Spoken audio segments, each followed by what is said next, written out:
Ceux qui font Monaco sont au micro. Je suis Geneviève Berthy et bienvenue dans le podcast de Monaco Info.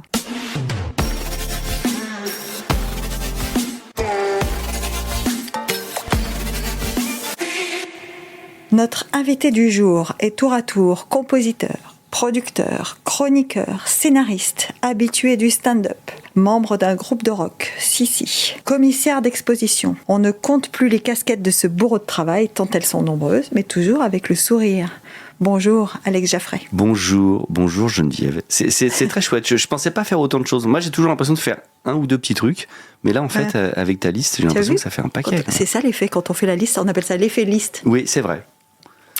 Alex, qui aurait dit qu'un jour, moi qui regarde et qui ai appris tellement de choses grâce à toi sur la musique, parce que je regarde tes chroniques, ou je les écoute, ça dépend des fois, qui aurait dit qu'un jour tu serais là en face de moi.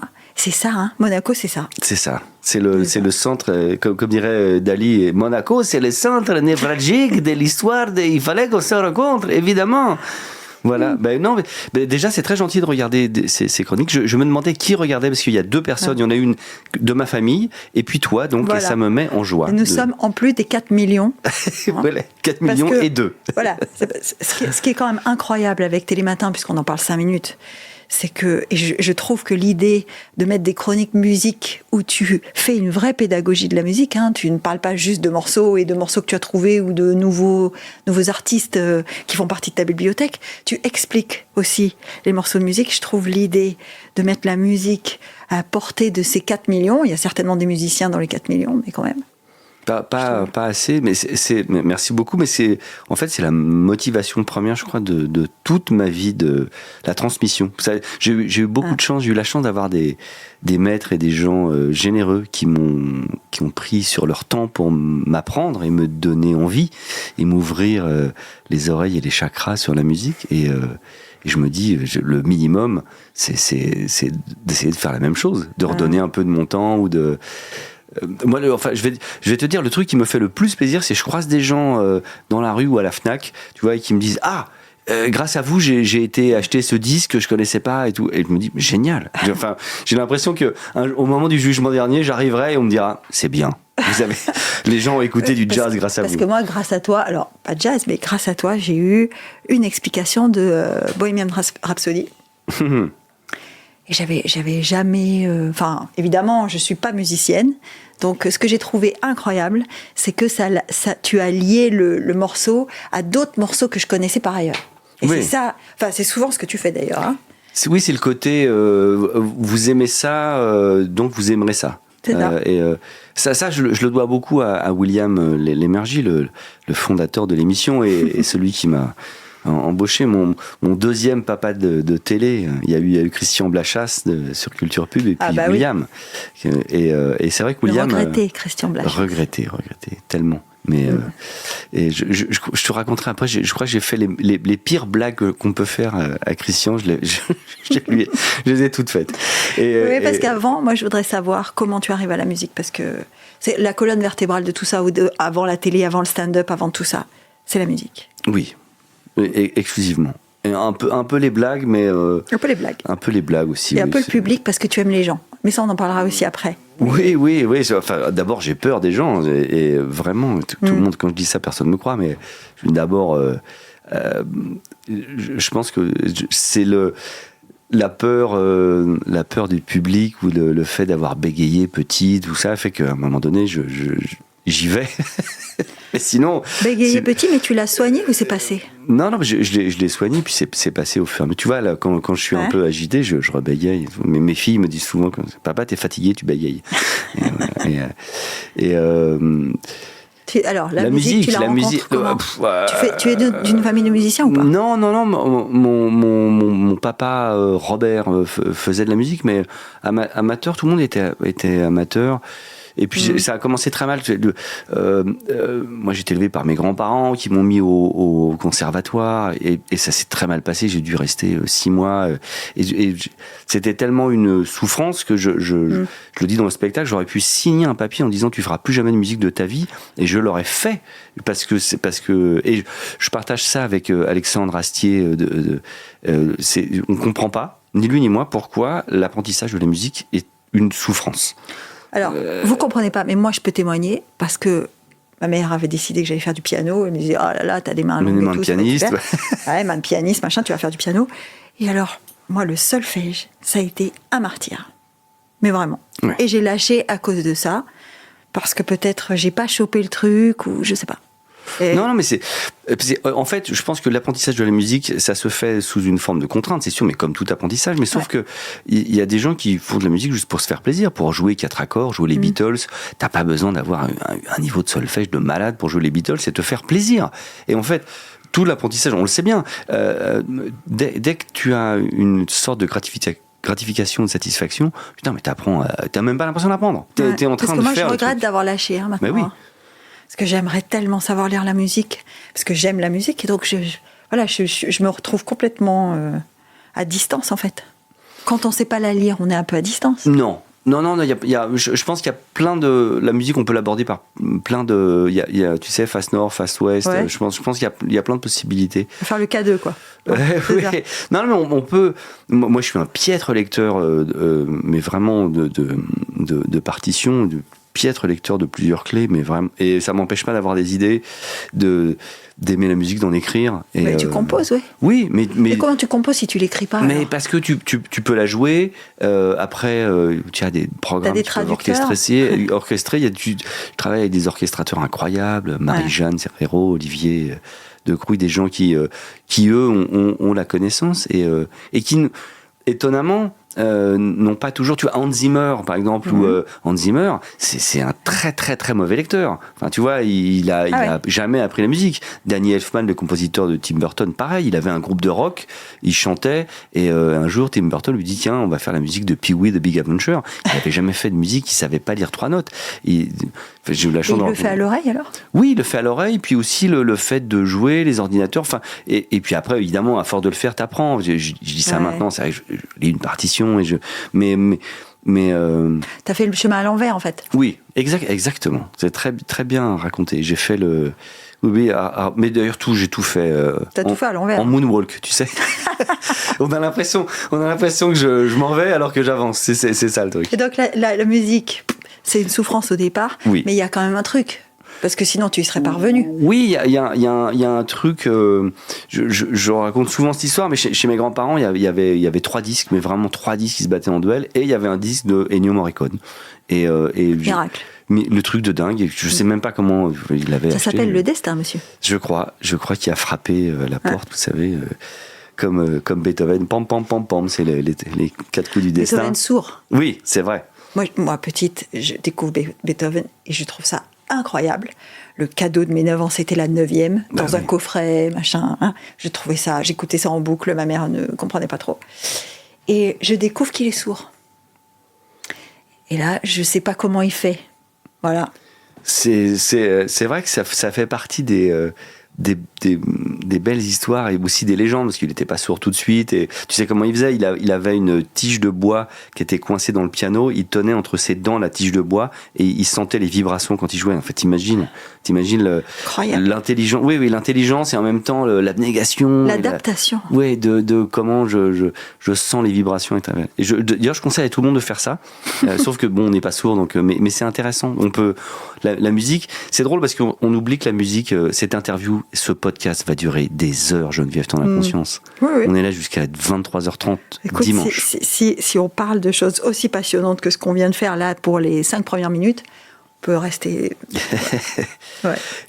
On oublie que la musique, c'est une vibration, et le fait de sentir les vibrations dans ses os, sa dentition, redonne la vraie valeur de la musique. C'est-à-dire qu'on oublie que la musique, c'est un truc, c'est une sensation et c'est pas intellectuel. Là, je fais des gestes parce que c'est en podcast et on le voit pas, mais c'est sur le sternum. On le sent. Voilà. Et donc, ça revient à ce que je te dis, c'est que même si c'était une souffrance, tu y reviens parce que tu dois sentir un truc. Oui, mais il y a 3 disques qui se battent en duel. Il y a Ennio Morricone, et là, quand même, ça déclenche un truc chez toi.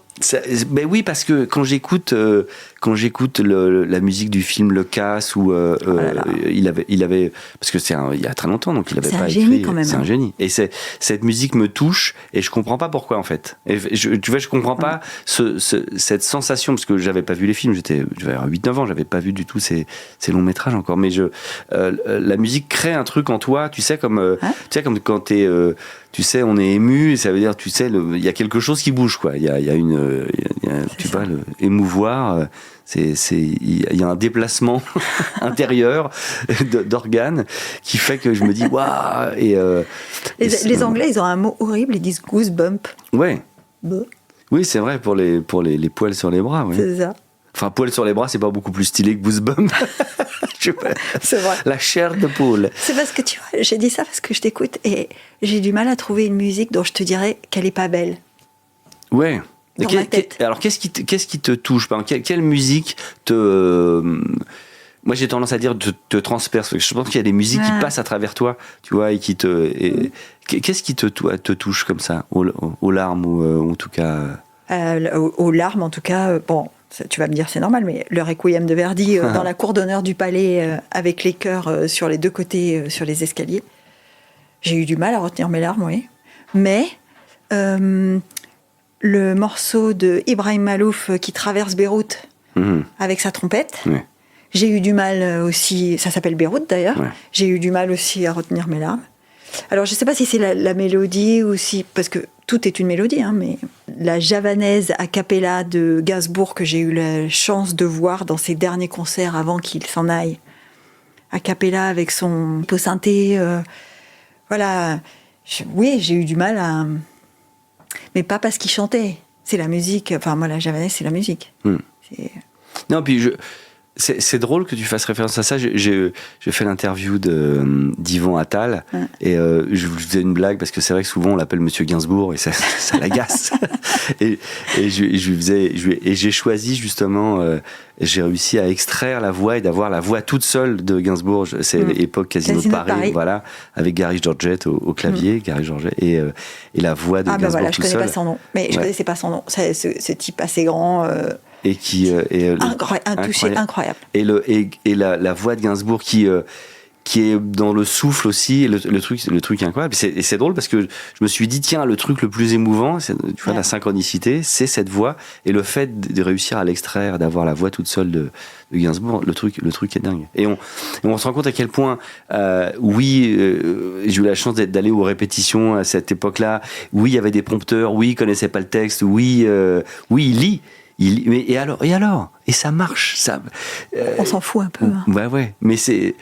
Enfin, c'est bien que tu racontes ces coulisses-là parce que, alors, on se dit toujours que les plus grandes œuvres ou en tout cas les plus grands moments comme ça, ce sont des moments qui sont un peu construits de briques et de broc.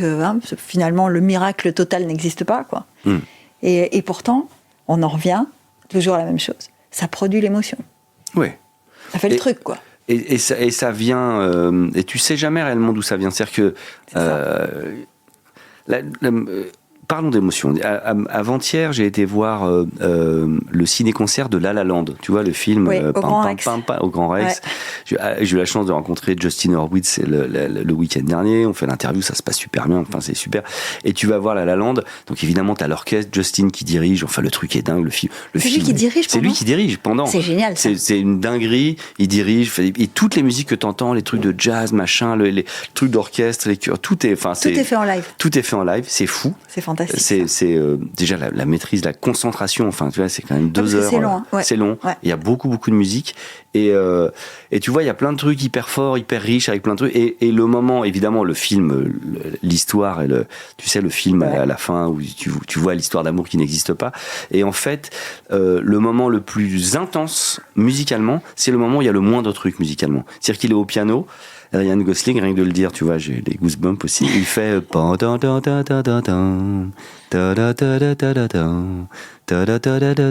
avec un doigt.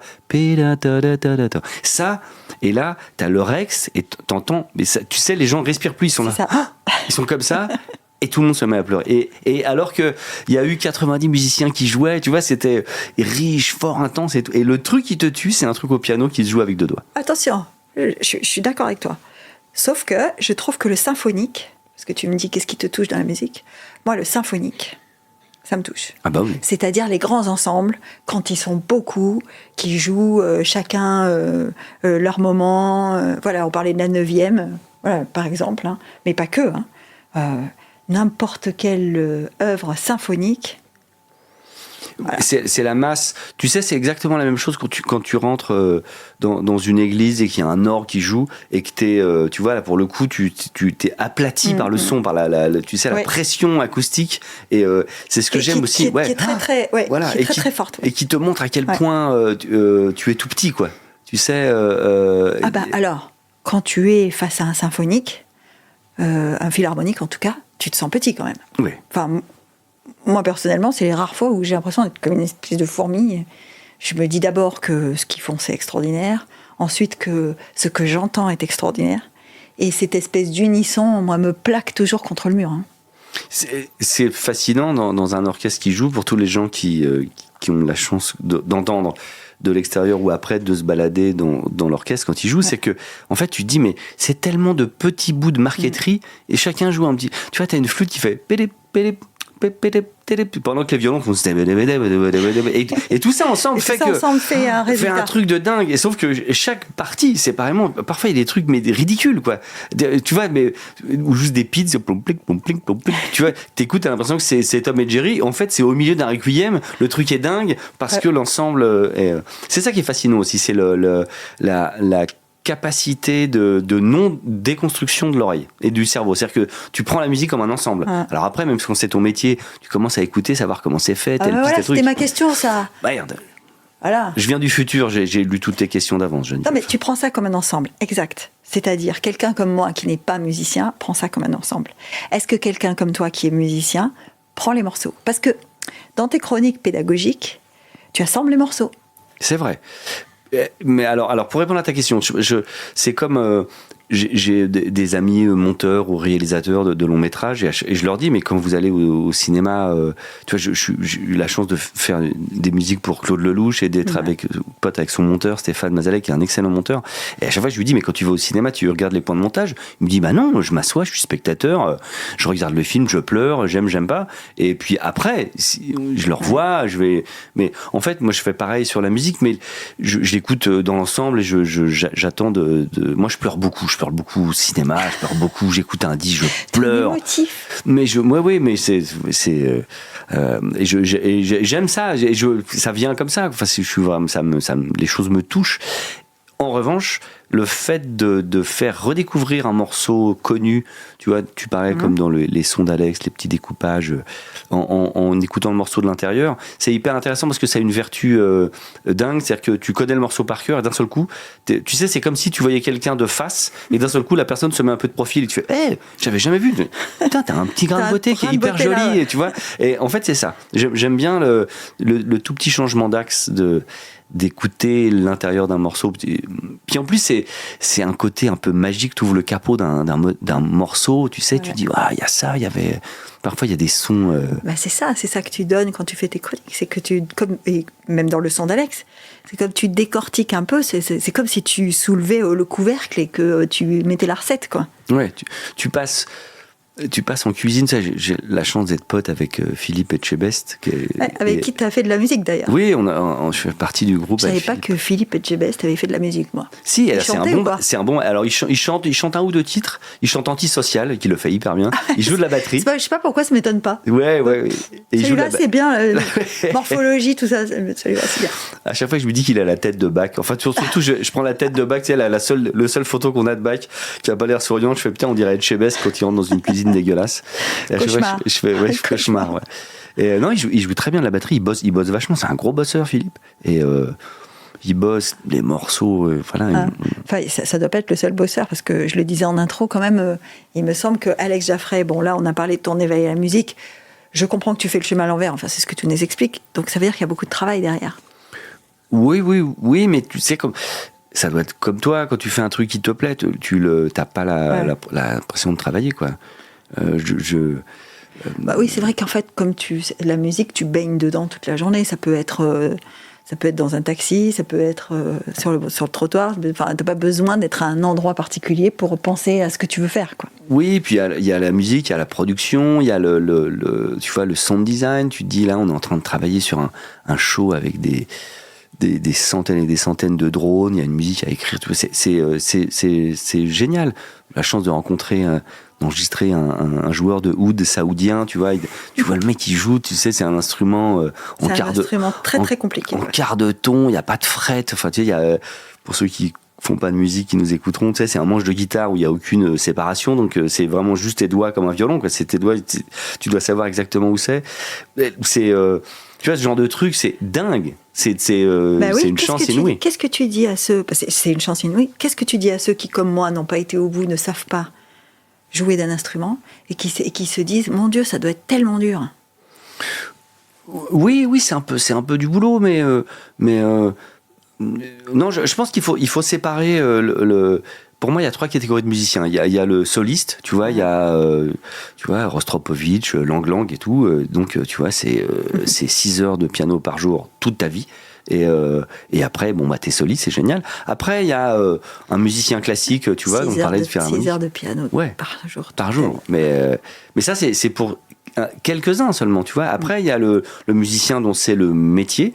Donc, ça veut dire qu'il n'est pas soliste. Ça veut dire que lui, il fait pas 6 heures, il en fait peut-être que 4 ou 3. Mais il bosse beaucoup, puis il a des cachets, il bosse tout le temps. C'est devenu son métier et il est curieux et tout. Et puis, la 3e partie, qui, à mon avis, est la grande majorité et qu'on néglige, à mon sens, c'est le musicien qui veut se faire plaisir. C'est le musicien dont on parlait tout à l'heure, qui veut jouer le dernier Coldplay, qui veut jouer Let It Be des Beatles. Il y a 4 accords, on lui apprend les 4 accords, il chante dessus, il a un piano, il va tellement jouer ces 4 accords que le piano, il les touche, il sera marqué à vie. Mais c'est pas grave, c'est son kiff. Et lui, il faut lui donner le moyen d'accéder à ce kiff. Ouais. Parce que lui, il en fera pas son métier. Et peut-être, tu sais quoi, et c'est comme ça que je pense qu'il faut envisager la musique, Alexandre Astier, on en parlait tout à l'heure, le même avis, peut-être que lui, à force de kiffer de jouer les 4 accords, il va se dire, putain, je vais en apprendre 6, et puis 8, et puis je vais en faire mon métier, et je vais me mettre à bosser et à apprendre des trucs. Mais ça, c'est la bonne entrée, quoi. Tu vas par le plaisir. Déjà, on dit jouer de la musique. Dans toutes les langues, il y a le côté ludique. Si tu joues pas, tu vois, si tu t'amuses pas, on dit pas, bah alors maintenant, mon camarade va se faire chier de la musique. Comment vous dites ? Oui, il va se faire chier de la musique. Il va avoir très mal, il va pleurer et il va faire plaisir à ses parents. Non, il joue. Tu vois, c'est comme cache-cache, c'est comme les cow-boys, c'est comme tu joues, quoi. Oui, enfin, il y a un petit miracle quand même. C'est qu'à un moment donné, on lit une partition qui est écrite dans un langage que peu de gens comprennent. On joue d'un instrument, il faut une vraie technique pour ça. Et ça devient quelque chose que tout le monde connaît. Tu vois, Oui, je vois, mais c'est vrai que je suis moins... j'ai longtemps été, en fait, je crois, sclérosé et peut-être tétanisé par l'écriture et la lecture. Ouais. Et je te jure... faut dépasser le truc, c'est ça ? Ouais, je pense que c'était... vraiment mi-90, tu vois, je commençais à faire des jingles pour la télé, des petits habillages, des trucs, et je me disais, je rêvais d'une possibilité que ça devienne mon métier, tu vois, j'étais maître auxiliaire, j'étais prof à côté à mi-temps pour essayer de manger un peu et de mettre de l'essence dans ma mobilette, tu vois, en même temps. Parce que gagner sa vie avec la musique, c'est pas si simple, hein. C'est pas simple du tout. Et puis, je lis une interview de Danny Elfman, le compositeur de Tim Burton, et qui dit, moi, je lis pas une note de musique. Et j'écoutais Danny Elfman en boucle, la musique de Batman, de Beetlejuice. Je me disais, dingue. Batman. Et je me dis, quelle musique. Ouais. Oh là là. Et évidemment, une musique très héritée. Si vous allez écouter, par exemple, le Voyage au centre de la Terre, écrit par Bernard Herrmann, le compositeur de Hitchcock, c'est très proche de Batman. Et Danny Elfman a toujours dit, moi mes deux pères spirituels. J'ai été en train d'accordé spirituaux qui n'existent pas. Je viens d'inventer un mot. Ouais, mais c'était sympa. Et moi, j'ai trouvé ça sympa. Mes 2 pères spirituels, j'allais dire en fait, je cherchais spiritueux. Je cherchais une vanne à base d'alcool. Voilà. Et à base de. Parce que je me disais, est-ce que je lui dis que spiritueux, c'est de l'alcool ou pas ? Non, mais je trouvais ça bien. Dans les effluves musicales. En fait, j'étais parti dans une vanne sans fin. Merci Geneviève. Ces 2 pères spirituels sont Bernard Herrmann, Nino Rota. Et quand j'ai lu cette interview, je te jure, je me souviens, c'était je me souviens où j'étais assis, j'étais à Royan avec ma première femme et je regarde et je vois Danny Elfman ne sait pas lire une note de musique, il raconte le truc et tout et je me dis et ça, tu sais, franchement dans ma tête ça fait clic, je fais ah bon, bah on peut écrire de la musique de film et se débrouiller et tout et résultat en 97 j'écris ma première musique de film.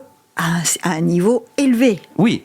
Parce que Hoffman, il est dans une stratosphère supérieure. Quand même, ouais. Hein. C'est pas juste, on peut avec les copains dimanche, quoi. On peut, quoi. Tu t'en fais une ambition ? Est-ce que la musique, après le plaisir, est devenue une ambition pour toi ? Ou en tout cas un outil pour progresser ou pour faire plus de choses ? Oui, c'est pas une question.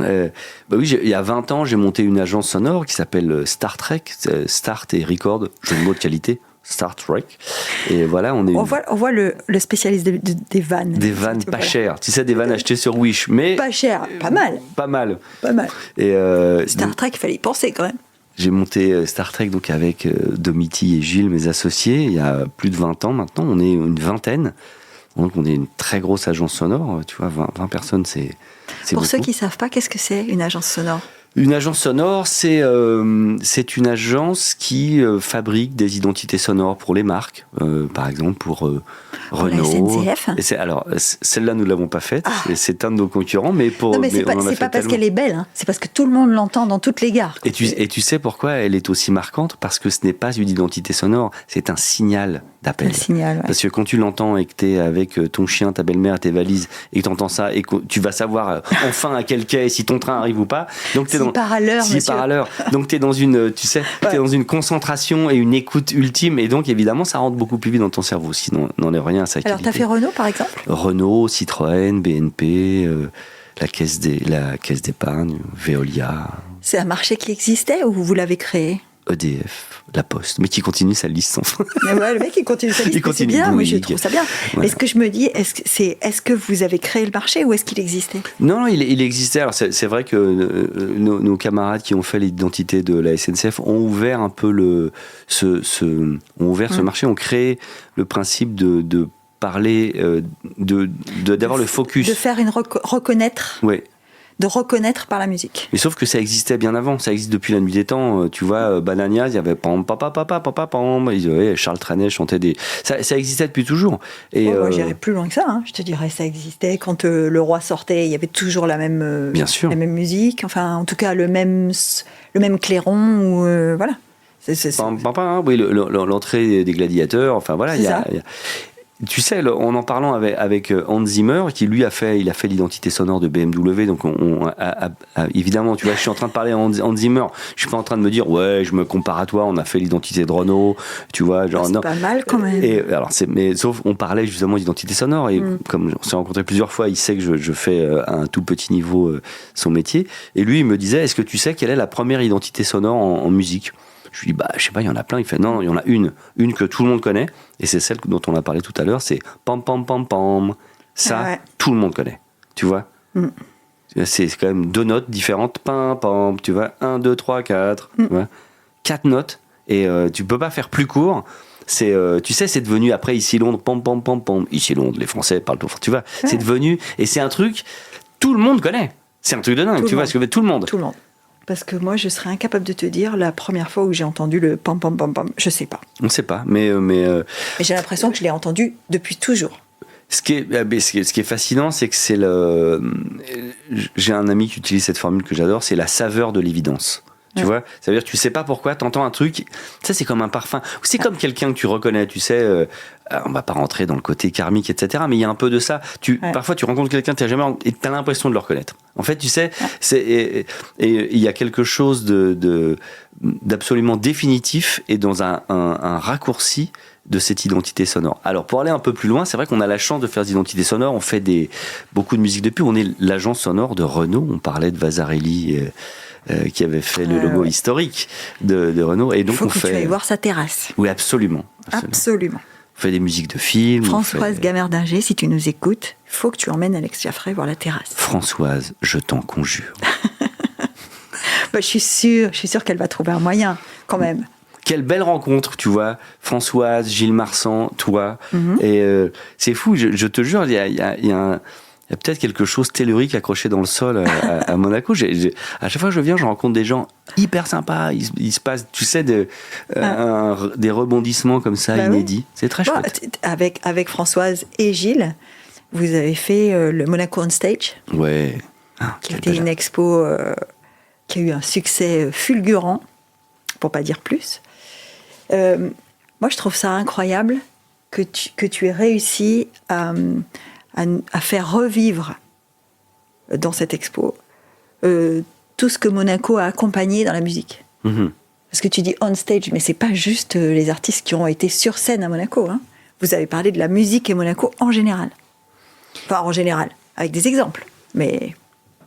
En fait, c'est tout. Tu sais, c'est drôle ce que tu dis parce que je me rends compte à quel point je raconte la même chose depuis toujours. En fait, Monaco on Stage, c'est la musique de l'intérieur. C'est comme toi en tant que spectateur, parce que t'étais au Sporting, mais t'étais dans la foule ou dans la fosse.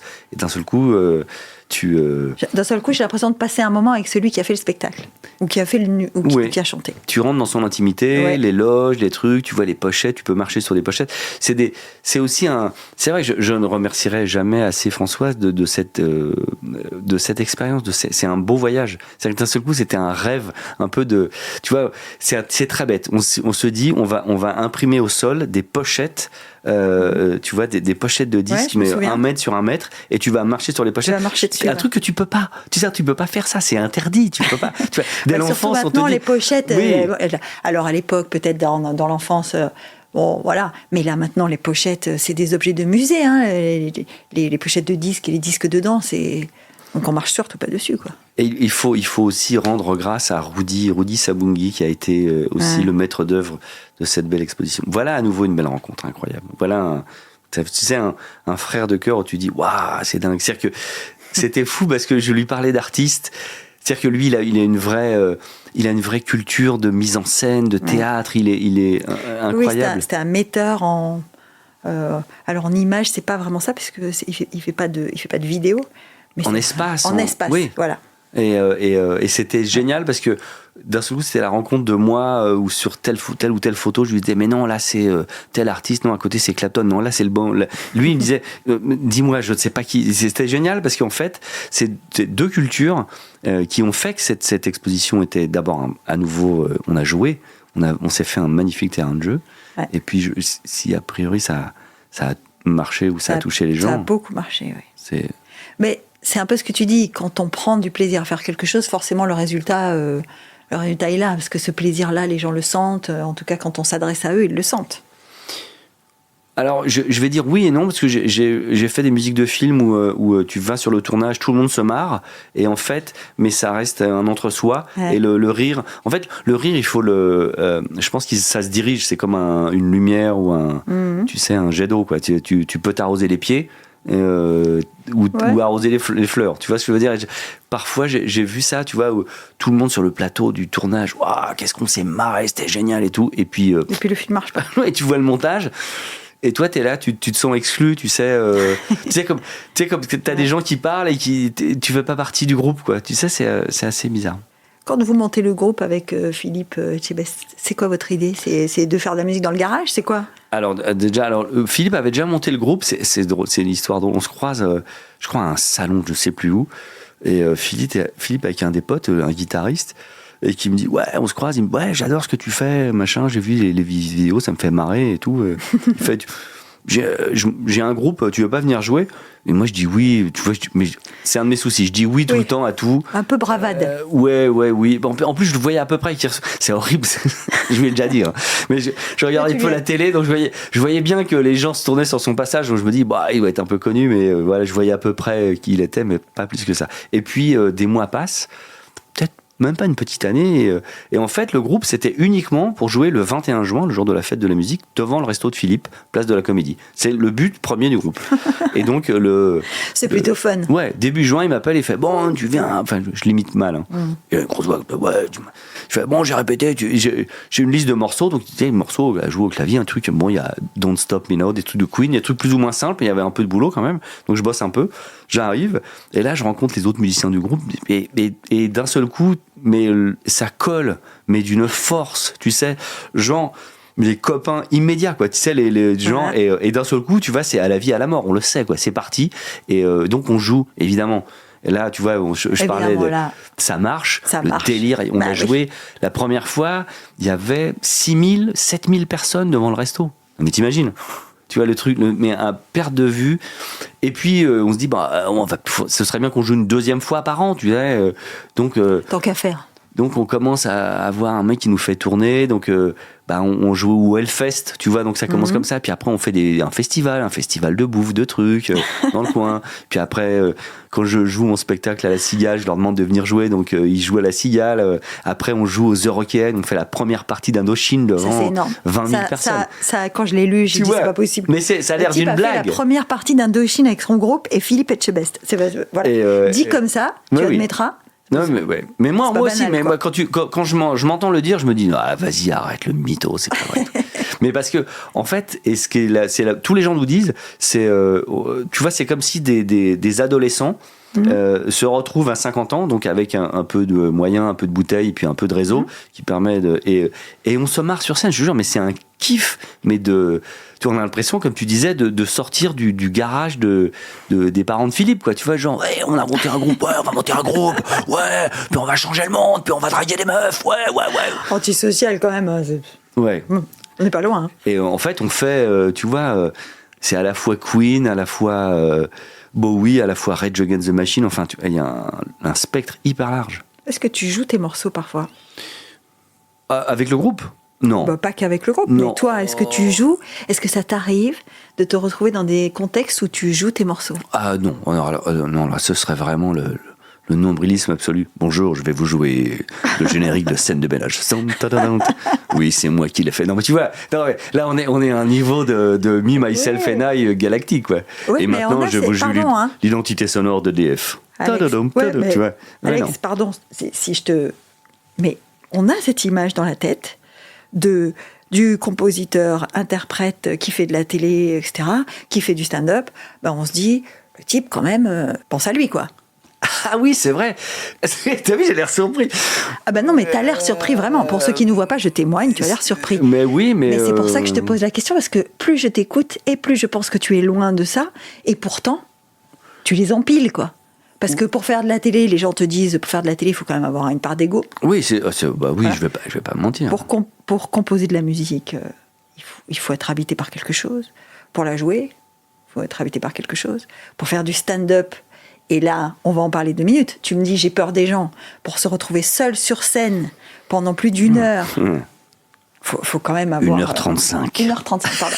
Pourtant, j'y étais, moi, au spectacle. Hein, je l'ai vu. Mais il s'est rallongé maintenant, il s'est rallongé. J'ai pas compté, tu vois, j'ai pas compté le temps. Pour moi, il est passé vite. Ouais. C'est la relativité. Tu sais ce que disait Einstein quand on lui demandait d'expliquer la relativité. Il fait, c'est très simple. Vous êtes assis à côté d'une femme qui vous plaît. Vous allez rester 1 heure à côté d'elle. Ça va vous paraître 5 minutes. Vous posez votre main sur un charbon ardent. 1 seconde, ça va vous paraître 1 heure. C'est vrai. Oui, alors c'est sûr, on peut pas se mentir. Et il y a une part d'ego d'aller faire la télé, le pitre, tu vois, le fait d'être là, de parler avec toi, Geneviève, c'est aussi, c'est un ego trip. Mais non, ça c'est un cadeau pour les gens de Monaco. Non. C'est pas de l'ego trip, au contraire. C'est plutôt un truc très sympa de dire, moi je fais Monaco et j'y viens de temps en temps. Et oui, j'ai envie de passer un moment avec vous, les gars. C'est vrai. D'ailleurs, je vous remercie. Je vous remercie, Jean de Monaco, de m'accueillir si gentiment. Et oui, il y a une part d'ego, il y a une part de... Moi, je viens d'un milieu assez modeste, donc c'est sûr que tu te dis, tiens, je vais faire des trucs, je vais pas... tu vois, sans le côté revancharien, mais dans le côté... tu sais, t'as envie de sortir un peu de ton milieu, donc tu dis, tiens, je vais monter une boîte. Que c'est possible. Oui, aussi, mais tu vois, il y a 2 ans, avec la SACEM, il y a un artiste à l'école. Et donc, l'idée, c'est que tu reviens dans ton collège ou ton lycée, et tu vois, qui a évidemment changé, hein, parce que tu vois, j'ai 56 ans, donc mon collège... Ça y est, on a réussi à savoir ton âge, voilà. Parce que franchement... Et donc... un artiste à l'école, tu retournes à l'école, dans ton école. Et c'est hyper... Et dans le seul but de donner envie. Tu sais, de dire, c'est possible, j'étais là, il y a 40 ans, 45 Est-ce ans, que tu as j'étais vu là. le petit Alex assis en face de toi ou pas? Non, parce que je me serais pas vu non plus, je te jure. Moi, j'étais rondouillard. Non, ça je crois pas. Si, je te jure que si. J'étais très, très timide. Je bégayais comme là. Si on me pousse un peu, je vais finir par le faire. J'étais pas du tout à l'aise. J'étais pas. Je me serais pas vu, je me serais pas trouvé. Non. C'est seulement tardivement. Au lycée, il y a un prof de maths. Et Dieu sait, j'étais pas très bon, et qui m'a dit, qui était un prof principal. Je me souviens plus comment il s'appelle. J'adorerais le remercier. Et un jour, il me convoque, et je me dis, je vais me faire savonner et tout. Il me fait, Jaffray, vous allez être un super commercial. Vous allez vendre des trucs incroyables. Et moi, j'étais là, mais je te jure, je me suis dit, mais il s'est trompé. Il pense que je suis un autre élève, c'est pas possible. Et il m'a dit, je sais que tu penses que je me trompe, mais tu verras. Et parfois, j'ai encore sa voix à ce moment où je rentre dans son bureau en me disant, je vais me faire savonner parce que je dois avoir une note pourrie. Et non, il m'a dit, non, vous serez un très bon commercial. Et pour moi, commercial, c'était un mec qui vendait des aspirateur. Ouais, des aspirateurs et des machines à café, tu vois. Ouais. Et en fait, quelque part, il a raison parce que tu transmets un truc. Alors, évidemment, ce que je vends, c'est souvent le travail d'autrui, tu vois. C'est un peu le mien, mais c'est souvent. Mais c'est drôle. En t'écoutant, je me disais, est-ce qu'il se rend compte que c'est pas donné à tout le monde de transmettre ce qu'il transmet? Parce que reparlons. Mais reparlons de Télématin, qui est quand même une émission très grand public. Avoir trouvé le moyen d'instaurer ce rendez-vous. Et tu sais que le public est très varié, qu'il est soit de passage, soit il écoute ça avant de partir, soit il est pressé, etc. Et malgré ça, tu transmets quelque chose. La preuve, on en retient tous quelque chose. Donc, est-ce que tu te rends compte que ça, c'est au-delà de... Je disparais devant tant de compliments, Geneviève. Sinon ça sert à quoi? En fait, c'est ça. C'est ça que je voulais te faire dire. C'est que c'est pas égotique ton truc. Oui, si.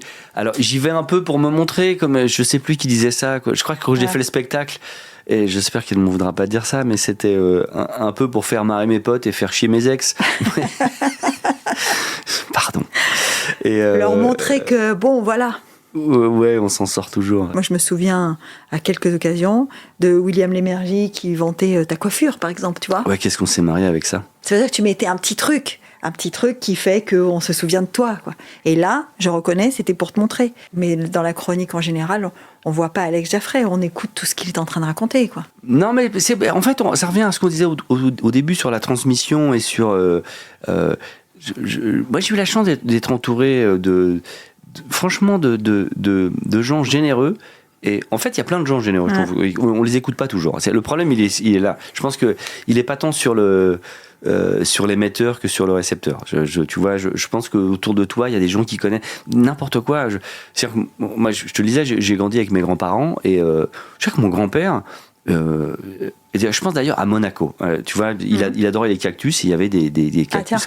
Tu vois, j'adore ça et j'adore les cactus. J'en ai chez moi. Et je les entretiens, tu vois, mais j'ai de l'amour filial l'amour pour les cactus. Pour des cactus. Et à Monaco, tu vois, true story, on va avec mon grand-père et il demande, tu vois, on passe devant une maison, il y avait il y avait le jardin botanique, mais il y avait il sonne, il rentre chez les gens, il fait bonjour, comment l'hiver, comment ça se passe et tout. Et le mec, il commence à raconter la vie des cactus et tout. Et moi, j'étais là petit, je fais, mais on peut pas rentrer chez les gens comme ça, tu vois, mais c'est lui qui a raison, évidemment. Alors évidemment, avec les formes et tout, elle était un peu bourrue et tout, mais résultat, on est reparti avec une oreille de cactus qu'on a mis dans la valise et qui a grandi dans le 95, dans le Val d'Oise. Et qu'est-ce que j'ai fait il y a 2 ans, j'étais en Espagne et il y avait des cactus. Et j'ai demandé au gars, j'ai découpé une oreille, je l'ai ramenée dans la valise, je l'ai plantée, elle pousse à Paris. Voilà. Tu dis dans le 95, toi, tu nais à Conflans-Sainte-Honorine, c'est ça? Ouais, dans le 78, mais j'habitais dans le 95, le Val d'Oise. Vrai Parisien. Ah non, alors excuse-moi. Vu d'ici, ça semble à Paris. Ah ouais. Mais le Val d'Oise. Parce que nous, on est quand même très très loin, tu vois. Le Val d'Oise, c'est pas Paris. Ouh là là. où c'est pas Paris du tout. Ne disons pas ça, mon Dieu. Non, le Val d'Oise, c'est le Val d'Oise, c'est-à-dire que juste après, il y a le Vexin, c'est-à-dire des kilomètres et des kilomètres de champs. Il y avait rien. À Pontoise, c'était la ville un peu névralgique, mais à côté, moi, j'étais à Osny. Ça s'écrit O-S-N-Y. Déjà, c'est un nom de ville dans lequel il y a une lettre que tu ne prononces pas. C'est toujours très mauvais signe. Tu vois, il y a une fourberie. Oui, il y a un truc. Il y a un truc louche. C'est très français, ça. Hein. Ouais. Et à Osny, il y avait rien. On fait des tressons à Osny ? Je sais pas. Non. Un truc qu'on fait, c'est de l'ennui. Il y a des champs d'ennui, des kilomètres d'ennui. Je te jure, je me suis emmerdé petit, mais comme jamais. Bah voilà, c'est ça la musique alors. Mais voilà. Ça a été ton moyen de t'évader de tout ça sans bouger, quoi. Exactement. Une vraie chance, hein. Non, mais c'est vrai, je me dis, je pense souvent, je suis pas en train de dire le vieux boomer qui dit c'était mieux avant et tout, mais je me dis, les enfants maintenant, les adolescents, les jeunes adultes qui sont toujours stimulés par plein de choses, plein de réseaux, de trucs et tout, est-ce qu'ils ont le temps de s'ennuyer ? Parce que je crois que l'ennui est un assez bon ferment quand même. Moi, ce que je me dis en t'écoutant, c'est est-ce qu'ils ont le temps de rencontrer leur vie ? Parce que toi, quand tu rencontres la musique, tu rencontres ta vie, en fait. Ouais.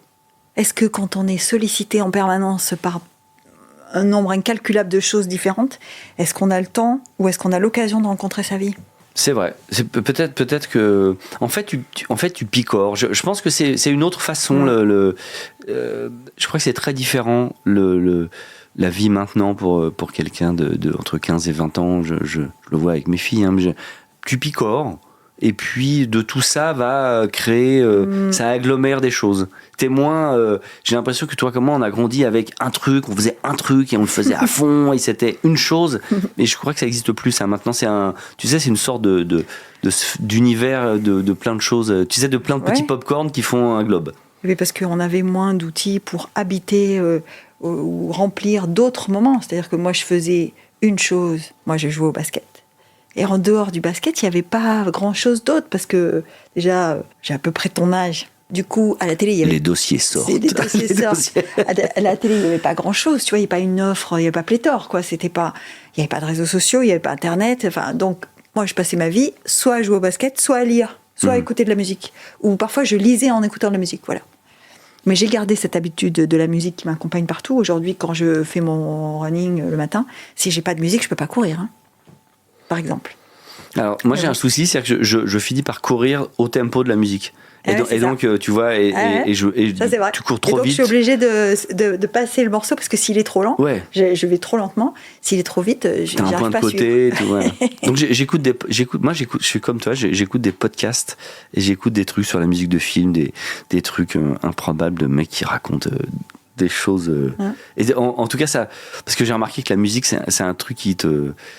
Moi, je sais pas. Il y a un morceau de Scheller qui s'appelle le tempo. Je sais plus comment ça. C'est sur l'album Ailleurs. Et c'est le tempo d'un jogger. Et donc, il raconte, est un violoncelle qui fait tsum, tsum, tsum, tsum, tsum, tsum, tsum, tsum. Et c'est fait exactement. Et il raconte après le jogger qui croise un autre jogger. Et c'est génial parce que c'est exactement ça. Ouais. C'est exactement ça. Et c'est au bon tempo. Sauf que le morceau est pas assez long. Si tu veux courir 2-3 km ou 6 bornes, ça marche pas. Ou 10. Ouais, mais je suis pas aussi fort que toi. Est-ce que tu es solitaire ? Ouais, très. C'est mon gros défaut. Je crois que je n'aime rien plus que j'adore mes enfants, j'adore ma femme, mais d'être seul. J'adore ça. Et je crois que c'est la vie des compositeurs en fait. Un compositeur c'est comme un auteur, c'est un mec qui vit tout seul. Hein, parce qu'on parlait de Beethoven tout à l'heure, mais bon, voilà un grand solitaire, Beethoven. Ouais. Mozart quelque part était solitaire aussi. Oui, il est frivole. Il était frivole, mais alors on fait le lien. Est-ce que c'est pas aussi l'apanage de tous les artistes d'être solitaire ? Parce que vous n'êtes pas vraiment solitaire. Toi, t'es pas solitaire. T'es avec ta musique. T'es avec ton univers, en tout cas. Oui, mais je pense que pour écrire, tu vois, je suis pote avec Bernard Werber, par exemple. Tu vois, Bernard, il écrit tout seul. Les fourmis. Et son roman vient de sortir. Là, on parlait du prochain, qui a l'air dingue. Il va être question de musique, justement. Donc, je suis en joie. Et il est... Et en fait, c'est un truc que tu fais tout seul. Enfin, tu vois, moi, j'ai la chance d'écrire de la musique avec Gilles, mon associé. On se connaît depuis 15 ans, 20 ans maintenant. Non, t'as dit vous avez créé l'agence il y a 20 ans, donc ça fait au moins 20 ans. Non, on se connaissait d'avant même. C'est ça, ouais. On se connaissait d'avant. Et ça passe. Et c'est vrai qu'il y a un trouver un thème, réfléchir, tu fais un truc dans ton coin, et puis après, tu peux jouer au ping-pong. Mais il faut déjà... c'est un truc assez solitaire, en fait, l'écriture, quelle qu'elle soit, même la peinture. Ouais. Enfin, tu me dis que tu es solitaire, mais là, depuis qu'on se parle, et ça fait petit moment, tu m'as parlé de tellement de gens. Tu me dis, je suis pote avec un tel, j'ai rencontré un tel, j'ai eu la chance de jouer avec un tel. Donc en fait, finalement, tu es un solitaire très entouré, quoi. Ouais, mais c'est que des petits moments. C'est qui ton top 3 Top 3. Là, je te dis, cite-moi 3 noms de gens qui ont partagé des petits moments avec toi, qui ont marqué. C'est très simple. C'est très simple. J'ai 2 frères de la vie. C'est-à-dire que moi, je suis fils unique, mais quand j'étais au collège, j'ai rencontré 2 frères. Donc Vincent, Nicolas, voilà, qui sont mes frères. Voilà. Tes frères de cœur, en tout cas. Mes frères de cœur, mais... alors là, je peux pas. Et puis Bob, qui est parti aux États-Unis maintenant, et qui est aussi un frère. Et puis tu m'as dit 3, alors voilà. Et puis Agnès, qui est aussi ma sœur cosmique. Voilà, on s'est rencontrés à Juan-les-Pins, pas très loin d'ici, quand on était petits. Et voilà. Tu sais, c'est des gens. Moi, je prends toujours l'exemple. Si tu dois partir à la guerre avec quelqu'un, tu vois, il y a des gens qui c'est tes potes, mais tu pars pas à la guerre avec eux. Non. Eux, je pars à la guerre avec eux. Tu vois, Nico, c'est le parrain de ma fille, je suis le parrain de la sienne. On se connaît. Nico appelait mon père. Tu vois, ils avaient. Tu vois, mon père appelait Nico son autre fils. Tu vois, ce que je veux dire, on est arrivé à ce niveau-là et bien. Et donc voilà, ça, c'est le cercle. Après. Les autres, c'est des potes, c'est des gens géniaux, tu vois, c'est des rencontres incroyables. Mais, Tu disais qu'il y avait un disque d'Ennio Morricone. Est-ce que tu l'as rencontré ? Ennio Morricone, ouais, 3 fois, 4 fois. Chez lui, à Rome. Et est-ce qu'il était ce que tu pensais qu'il était ? Alors, la première fois, il a été exactement à l'image de ce que j'imaginais. C'était une grosse tête de l'art, comme il est. Il a quand même viré un nombre de fois incalculable des journalistes. Tu sais, il s'est fâché, il fait « Les questions sont pourries ». Il fait italien. Voilà, exactement, il se lève, il se barre. Et puis après, la deuxième fois, c'était chouette. La troisième fois, c'était dingue. Je le raconte dans le spectacle, à la fin du spectacle, où ça s'est vraiment passé. C'est-à-dire que je fais l'interview de Morricone chez lui, à Rome, on me pose des questions, l'interview se passe hyper bien. Et je lui parle d'un morceau que j'adore, qui est « À l'aube du 5e jour », qui était un générique à la télé en France, que tu connais, puisqu'on est de la même génération. Et Morricone se lève et il joue à l'aube du 5e jour au piano, et je te jure, je me suis mis à pleurer, mais dans le salon d'Ennio Morricone, mais tu vois, et lui il était gêné, donc il me regarde, donc il continue à jouer, et moi j'étais là, et là le manager ouvre la porte, tout ça est vrai, il ouvre la porte, comme personne touche le piano, il fait, tu vois, en anglais, il fait « Qui t'a touché au piano ?» Et là il y a Morricone qui est là, moi qui suis tout debout en train de chialer dans le salon, tu sais, le truc, la comédie italienne, la scène, tu vois, la commedia dell'arte, tu vois. Et ouais, ce que je raconte à la fin du spectacle, je raconte ce moment qui était dingue, qui était dingue. Et puis j'ai rencontré 1 ou 2 fois encore, puis la dernière fois c'était un an avant qu'il nous quitte, et il commençait à être un peu plus vieux et tout, mais on s'est bien marré, on a ri. Et tu vois, le manager de Morricone fait « Ah, c'est toi, les autres Français qui fait rire les maestros ». C'est-à-dire qu'il n'y en avait pas des masses. Il n'y en avait pas des masses. Il n'y en avait pas une longue liste de gens qui faisaient rire. Non, mais ça, c'est collé à la musique, il y a le rire quand on parle de toi. Parce que même dans le stand-up que j'ai été voir, on ne fait pas que écouter de la musique, on rigole. Non, oui, c'est le... Il y a de l'humour, en tout cas. Mais parce qu'il y a le jeu, tu sais, le côté ludique de la musique qui fait que je pense que c'est étroitement lié. Tu vois, déjà dans l'humour, il y a le rythme. Tu vois, un mec drôle, c'est un mec qui a du rythme. Un mec qui a pas de rythme, il est pas drôle. Tu vois, il peut raconter une... Tu sais, parce que la vanne, c'est... C'est dur ce que tu dis, parce que ce que tu es en train de dire, c'est que on l'a ou on l'a pas. Ça vient pas, quoi. Non, je pense. Alors non, moi je crois pas du tout au talent. Je pense vraiment qu'au boulot et au truc, et à la con. En fait, c'est un truc que tu comprends. Non, je suis entièrement d'accord. Notamment parce que moi j'ai fait du sport et que je peux te dire que tu peux travailler. Si t'as pas un poil de talent, tu deviendras jamais Tony Parker, quoi. Tu vois ce que je veux dire? Est-ce que le talent, tu peux appeler ça l'envie alors? Non. C'est vraiment du talent. Non, le talent, c'est quelque chose que les autres n'ont pas, parce qu'il y a vraiment des gens dans une assemblée, et je pense que tu vas pas me contredire. Moi, il y a des solistes, puisqu'on parlait des musiciens solistes, hein. Il y a des solistes que j'écoute, ou des chefs d'orchestre qui dirigent devant moi, et je suis capable de faire la différence. C'est-à-dire qu'il y a des choses qui me plaisent plus que d'autres, et par moments, il y a des gens qui font des choses que je trouve... voilà. Et ça, pour moi, c'est des gens qui ont du talent. Ils ont certainement beaucoup travaillé, mais ils ont du talent. Ils ont un truc différent. Oui, je suis pas tout à fait d'accord, parce que après le talent ça devient un rempart où tu dis bon oui, j'avais pas de talent. Gainsbourg, il avait du talent quand même. Non, Gainsbourg il a appris, il faisait du piano bar, il a beaucoup lu, tu vois, quand tu lis Au vent mauvais, tu vois, comme dit si bien Verlaine, Au vent mauvais, je suis venu sûr que je m'en vais, tu vois, et la dépression au-dessus d'un jardin. Ouais. Aussi. Dépression au-dessus du jardin, j'ai l'impression que c'est la fin, je me sens soudain tellement atteint. Tu t'es égaré en chemin, j'essaye en vain, et j'attends en vain l'été prochain. C'est quand même... Oui, mais s'il fait pas du piano bar, s'il lit pas, il a pas cette culture, cet amour de la littérature, c'est pas Gainsbourg. Tu vois, s'il écoute pas Litz 45 fois, ouais, ou il fait pas les deux sushis. Ouais. Ok, t'es pas tout à fait d'accord. Non, mais parce que tu penses que moi j'imagine que le talent se suffit à lui-même. C'est pas ce que j'ai dit. Hein. Oui, bien sûr. Pour moi, le talent c'est une étincelle, mais c'est un feu follet. C'est un truc que tu vois. Souvent les gens voient pas la masse de travail. Tu vois c'est-à-dire que c'est comme la petite étincelle et puis après un petit feu de camp. Tu vois, les gens quand ils disent qu'ils avaient du talent, donc, ils voient le feu de camp. Mais voilà. Si je te dis que ici tout le monde trouve que tu as du talent, il va me dire ah ben non, moi j'ai beaucoup travaillé. Bah, non, c'est des gens que j'ai payé. Geneviève, j'ai payé ces gens une fortune, un par un, une par une, pour qu'ils disent du bien de moi. Et que ce podcast soit tout à mon honneur. Je me demandais. Rire sardonique. C'est ça. Moi, j'aimerais bien faire un petit... Là, comme on a fait plein de listes depuis le début, j'aimerais bien faire alors, pas une playlist, mais j'aimerais bien que tu nous donnes quand même des repères comme ça. Par exemple, du morceau de musique que tu préfères au monde. Celui que tu emporterais sur une île déserte avec toi. Alors je pense que c'est très lié à des périodes, tu vois, voilà. Mais il y en a un qui dépasse tout, c'est vraiment Glenn Gould qui joue les variations Goldberg, la version de 80, la dernière version qu'il a enregistrée.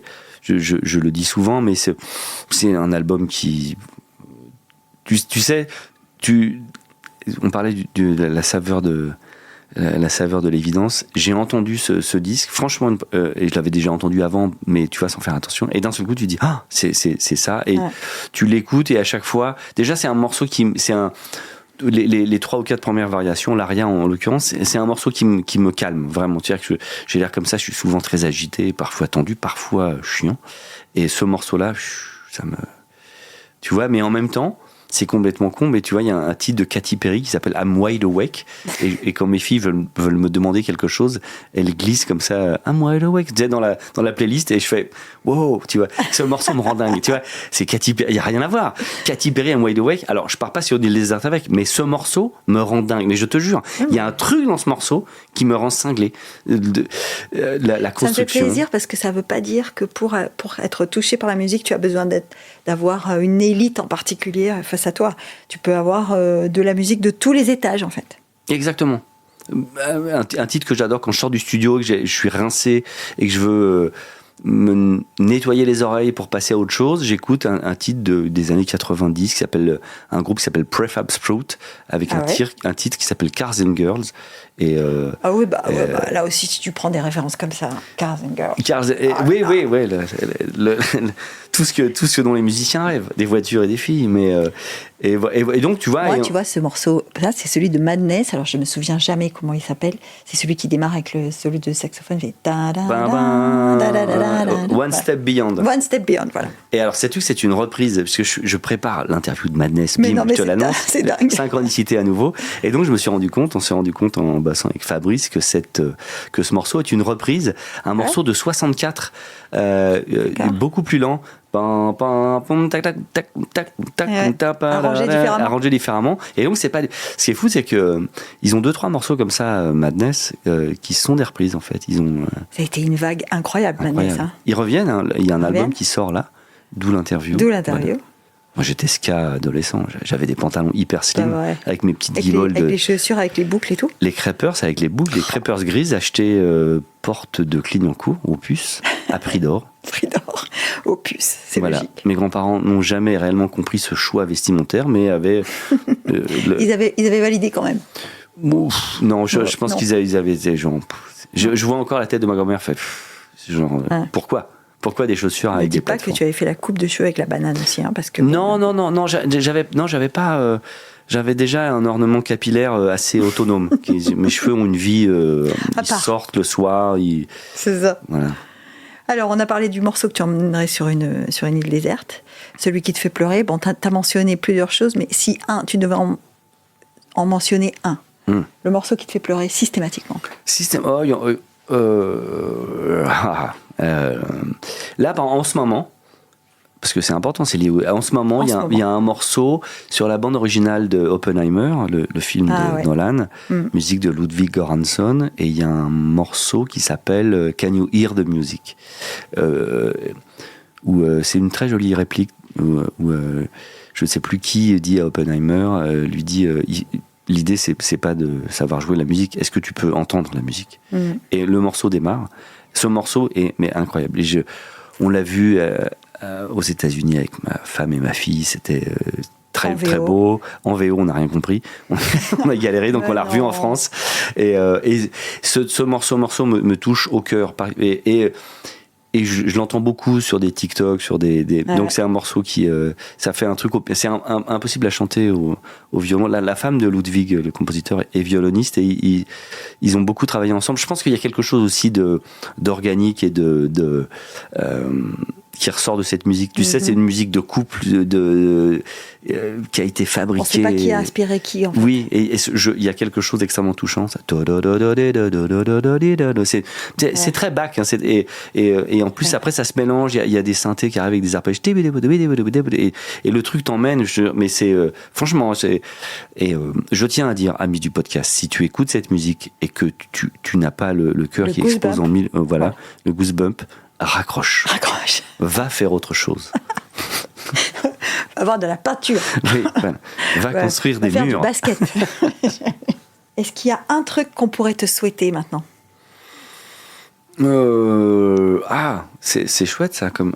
Encore une bonne question. Mince, une de plus. C'est très con ce que je vais dire, mais que les gens qui m'entourent aillent bien. C'est pas con du tout, hein. Je pense que c'est bien. Moi, on verra après, mais surtout, le premier cercle. Et te souhaiter longue vie, Geneviève, et du rire, et que le basket et le piano se mélangent à nouveau. Continue. Voilà, bien sûr. Bon, en tout cas, merci beaucoup. Et merci beaucoup de faire Monaco. C'est gentil. Nous, à Monaco, nous sommes ravis qu'un jour, tu aies posé le pied, et que ça te plaise, et que tu reviennes. Je reviens. I'll be back. Voilà. Merci beaucoup, Geneviève. Merci à toi.